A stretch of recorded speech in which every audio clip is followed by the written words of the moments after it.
Recently, my cousin and cousin-in-law have been thinking about relocating to our state because of recent job opportunities, and we've hosted them in the past when they visited. The first time they stayed with us, before my son was born, my nephew seemed to develop a strong attachment to my wife and always wanted to be near her. He drew a picture of a heart and picked some flowers from our yard and gave them to her before they left, saying he loved her. My wife thought this was sweet and gently handled his crush by telling him she would always love him as his aunt. But she was sure he would find another girl to fill his heart soon. He told her no, she was his girlfriend. This weekend, they were staying with us again, and my nephew again wanted to be near my wife every chance he got. His mom and dad noticed and told him that because my wife now had to care for our son, she couldn't pay attention to him as much as before. He got upset telling us that she was his girlfriend and had a meltdown, which caused my son to start crying. When my wife got up to take our son to another room to calm him down, my nephew got up to follow and his dad had to forcibly restrain him from following them. I stood up to block the hallway into the separate room just in case he got away from his dad. Once they calmed him down, they apologized for his behavior and said they would keep better tabs on him. Here's the part where I may be the asshole. I told my cousins I didn't feel comfortable with my nephew being so possessive of my wife, and I know for sure she didn't. Especially since he seemed to be so jealous of our son. I told them I couldn't allow their son in our home until he learned to control himself and understand that my wife was not his girlfriend. I apologized but asked them to get a hotel room for the rest of their stay and not to visit us again unless they left my nephew behind with people they could trust and knew would care for him, while they searched for jobs in our state. They didn't say anything but looked saddened and went to the guest room with their son to pack up their bags. I guess they must have told my extended family what happened because my paternal grandmother called me this afternoon, telling me that I should have been more understanding and that I was wrong to ask them to leave. Am I the asshole? Technically, my cousin is my second cousin. My dad is an only child, so the cousin I refer to in my post is the son of my own dad's first cousin. My paternal grandmother and his paternal grandfather were siblings. I'm not sure if this is correct, but his autistic son would technically be my third cousin. The reason I refer to him as my nephew is because he's the generation after mine in our family tree, and it's less of a mouthful to refer to him as cousin X removed. A lot of people have posted that it's not correct to refer to him as my nephew, but to be frank, I don't care. And my family's never followed this traditional genealogy nomenclature. Without being specific, in the western state I was born and grew up in, it's not uncommon to refer to even close, unrelated adults as uncles or aunts. I call him my nephew because my cousin and I were close, and I still hope to have a close relationship with him if at all possible. Though I don't know how after this situation. Some have asked if I was jealous of my nephew calling my wife his GF. The first time, I thought it was amusing and was surprised that he had any romantic notions towards anyone, let alone my wife. Remember, in my mind he's my nephew and I never thought of him as anything other than a large kid because of his developmental delays and normal, for him, childlike behavior. Regarding the situation that happened this weekend, I was only concerned for my wife and son's safety. I didn't know how he would react and followed my cousin's lead, but wasn't about to let him get near my wife and son once they left the room. I don't know what was said to my paternal grandmother, but I don't want to react in anger and want to talk to my cousin once we've both had time to process what happened and calmed down. I am 18 years old male, I'm a high school senior and promposal season is currently in full swing. I was in my AP Chem class when suddenly an entourage of people entered my classroom with a disabled girl. She has cerebral palsy, that I know. I first saw the posters and the bouquet of flowers she was holding and thought, "Aww, that's sweet of her." Then they revealed the posters and I read my name and was completely taken aback. I literally almost had a anxiety attack. I didn't know what to say at all, and the entire class was cheering and people even started filming. I was straight up frozen for a minute and I could feel myself burning up with embarrassment. Of course I wanted to say no, but since it was so public and everyone was waiting for me to say yes, I did and hugged her. Everyone clapped including the teacher and I was mortified. One of my buddies asked me if I was okay. Afterwards, since apparently I looked like I was gonna burst into tears, and I told him I literally did not expect that at all, and I didn't want to say yes. He suggested that I go find her after school or something and explain that to her, and I agreed. Now, this girl is really nice. We had a class together last year and sat next to each other for a majority of it and talked quite a lot.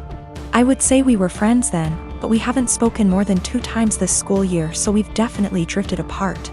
That's why I was completely shocked when she sprung the prom asking on me. Usually, people have their friends make sure that the other is at least aware before doing the asking to prevent situations like this. I was contemplating if I should just bite the bullet and go with her, but decided I just couldn't because it is my senior year prom and I was already starting to plan my asking. There's this girl that I've liked for a couple of months now, and I recently heard from my friends that she likes me back, so I was gonna ask her. So I ended up going to the special ed classroom after school where I found her and asked if I could speak to her outside. I told her everything and how I really appreciated the gesture. But I was already planning on asking my crush to prom, and she was crushed. She started crying really loudly and asked me why I couldn't have just said no, and I said that I didn't want to embarrass the two of us in front of all those people. At this point, one of her aides came out to check on us since she could hear the crying, and the girl told her aide what happened, and she straight up glared at me and said, "That's not okay." Now I feel like absolute shit. 8 years ago, my sister got pregnant. The father wasn't involved and my sister didn't want the baby, but she also couldn't bring herself to terminate or adopt out to strangers. She approached me and my now ex-husband and asked if we would be willing to adopt her child. We weren't sure as we were concerned this would lead to issues down the line, but my sister insisted that it wouldn't, so we ultimately agreed. Before Lucy was a year old, my husband left us both because my sister lied about Lucy's father. When Lucy was 4, I got together with my wife, and we married last year. My sister has said that seeing me and my wife with Lucy, who is now 7, confirms to her that she made the right decision. When I first adopted Lucy, my husband and I told my sister that we wanted multiple children, which she said she was fine with at the time, but now my wife and I are looking into our options and my sister objects. My sister has been staying with us since July because her boyfriend kicked her out. She keeps asking Lucy if she's sure she wants siblings. Lucy has said that she does, and telling us she's worried we won't be able to give Lucy what she needs, and then today happened. We had an online consultation with a fertility clinic to talk about sperm donation. We told my sister about it and asked her to keep an eye on Lucy while we talked. The Wi-Fi went randomly on and off 3 times during the session, booting us out of the call each time. The 3rd time, my wife went to check it and saw my sister holding the power cord, and Lucy trying to plug it back in. Lucy saw my wife and said, "Auntie keeps turning the Wi-Fi off." Wife plugged it back in, but we could no longer get into the session, and we got an email from the doctor saying that if the Wi-Fi is going to be this bad, then maybe we should try a more local clinic, as we can't do online consultations. When we confronted my sister, she admitted that she wants Lucy to be an only child so she has 100% of our undivided attention, and then said in a sarcastic tone, "Forgive me for only wanting what's best for my daughter." To which we responded that Lucy isn't her daughter. Things escalated until I said that my sister should go stay with our parents, and my wife drove her to their place. Since leaving a few hours ago, she's apologized and begged to come back, and my parents have also asked me to take her back. But I've refused. They've all called me an arsehole for kicking my own sister out after one argument, because now she's unable to get to work.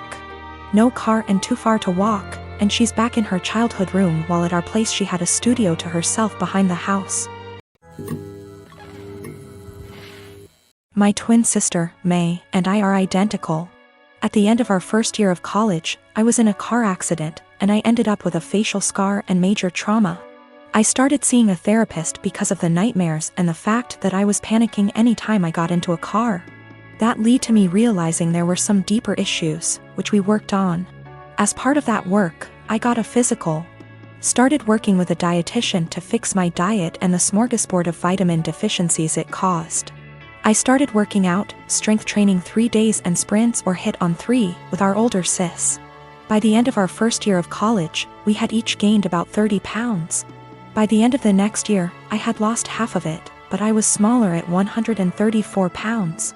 than my previous 120 because of the muscle mass.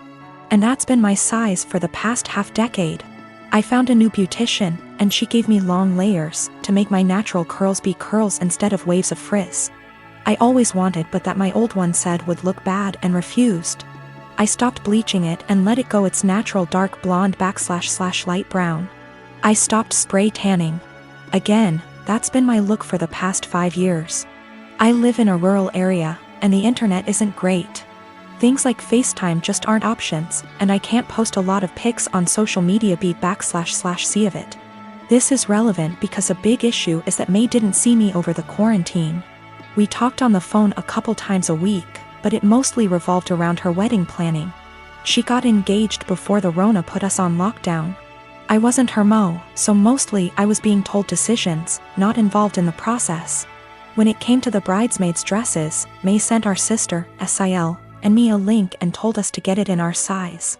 Same with hair and makeup, but we had to arrange for a beautician because May's wouldn't do more than 4. And she wanted her friends at the appointment with her. Except she didn't do a bachelorette party with us, she did with her friends, or rehearsal dinner. So May didn't see any of us until the start of the wedding. She was livid.